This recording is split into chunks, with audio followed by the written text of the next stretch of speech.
Although it's the summertime, it was a pretty eventful week. And all I can say is that we won't be serving Ben & Jerry's at the Kiddush today. But not only that, I happened to have received a call on Friday of last week from Natan Sharansky in Israel, asking me to pull together a group. He would be in the United States just for a very short period of time, and he wanted to meet with a group of Jewish leaders, individuals from different perspectives, about a dozen people or so, to talk about the situation of the division in the Jewish community over anti-Semitism. And so I invited the heads of the National Jewish Republican Coalition, the National Jewish Democratic Coalition, a couple of members of Congress, some other individuals. It was probably one of the most fascinating discussions. If any of you saw that movie, One Night in Miami, well, this is One Morning in Washington, I tell you. But I'm not going to talk about that today. I'll be happy to answer any questions or talk about it at a later time. But I want to talk instead about the Torah portion this morning, because so much of the book of Deuteronomy, of Sefer Devarim, reads like a review of Israel's greatest hits. It is, after all, Moses' swan song. Knowing he's going to die soon, he recounts, retells, and reviews the events that have transpired over the last 40 years. He is speaking unencumbered, free to dictate and impart his final parting words. I'm reminded of the joke from one of my favorite albums, When You're in Love, the Whole World is Jewish. I was basically raised on that album. Of the man who's dying on his and on his deathbed, he's telling his wife which child he thinks should get what from his Yerusha, from his inheritance. And as he's summoning all his strength to indicate what he wants to give to each one of his children, he's constantly contradicted. He's interrupted by his wife, who disagrees with every one of his choices. He says, I want to give this to my daughter. He says, no, you should give that to your son. He says, okay, and so on. First he goes along, and he agrees, and he doesn't object. But as she counters each and every one of his dictates and every suggestion, finally in frustration, he blurts out and he says, Helen, who's dying, you or me? Well, indeed, it is Moses' swan song, and so he gets to have the last word.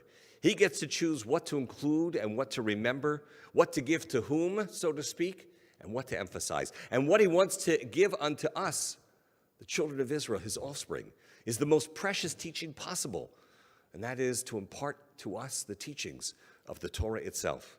Moses alone is the one who is telling the children of Israel what to remember and what their inheritance will be, and this is what it is.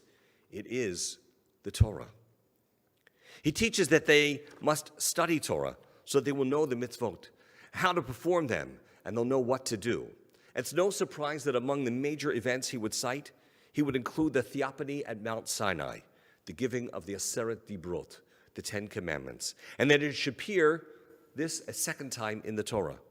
He offers wise counsel to the children of Israel. Indeed, the ancient words of admonishment to a desert people as they're about to settle in a new land seem as relevant to us today as when they were first spoken over 3,000 years ago.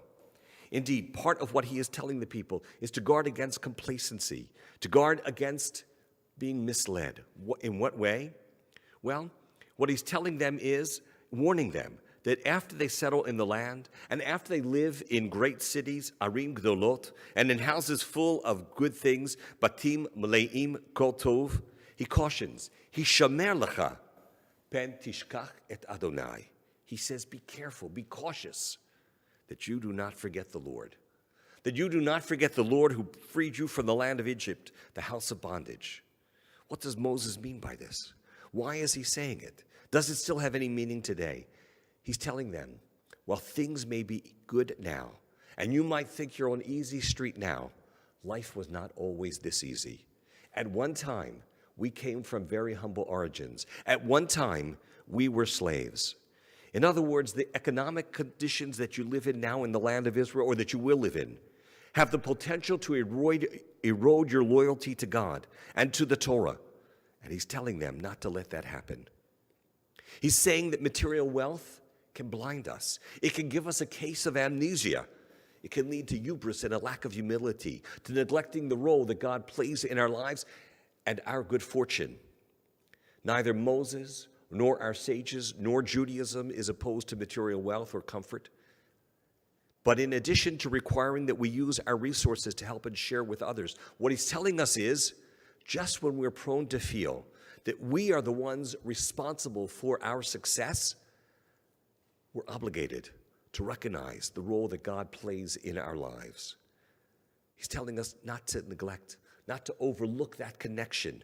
To do so is to live an empty life, devoid of meaning and spirituality and context and content. Interestingly, the Talmud opens with a discussion about the part that we read this morning. It's a discussion about the Shema. And specifically what they're asking is, until what time, ad matai, one is permitted to fulfill the commandment to recite the evening Shema.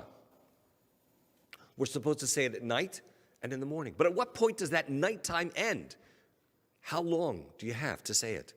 And being the Talmud a book of free association, the discussion meanders and tells of an incident when the sons of Rabban Gamliel return home. One of my favorite scenes in the entire Talmud. They come home late at night after an evening of revelry at a wedding party. We're probably at the after party is what it was. Well, realizing that they hadn't yet said the evening Shema, they asked their father, until when can we say the Shema? And Rabban Gamliel answers by saying that they can recite the Shema since it isn't yet dawn, the sun is not yet risen until dawn. In other words, that still will qualify for saying the evening prayer. Even though the other sages have said until midnight, the father is being lenient and he's saying, no, you can say it until dawn. Why? Because he wants his children to perform the mitzvah.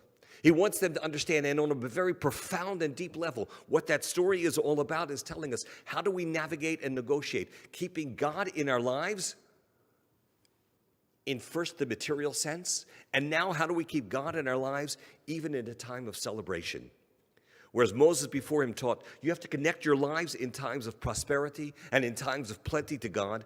Rabban Gamliel is now adding to that teaching by telling his children, in times of joy, in times of celebration, in times of late night partying, you still should be connected to God. And where does all that come from? The words, Vishinantam Livanecha. You shall teach your children. And that ultimately is what Moses is telling us. And that ultimately is the reason why Torah remains alive today, because we do teach it to our children, and we practice it, and we study it, and we live it, and we keep it alive. And so may we continue to heed the teachings of Moses. And let us say, Amen.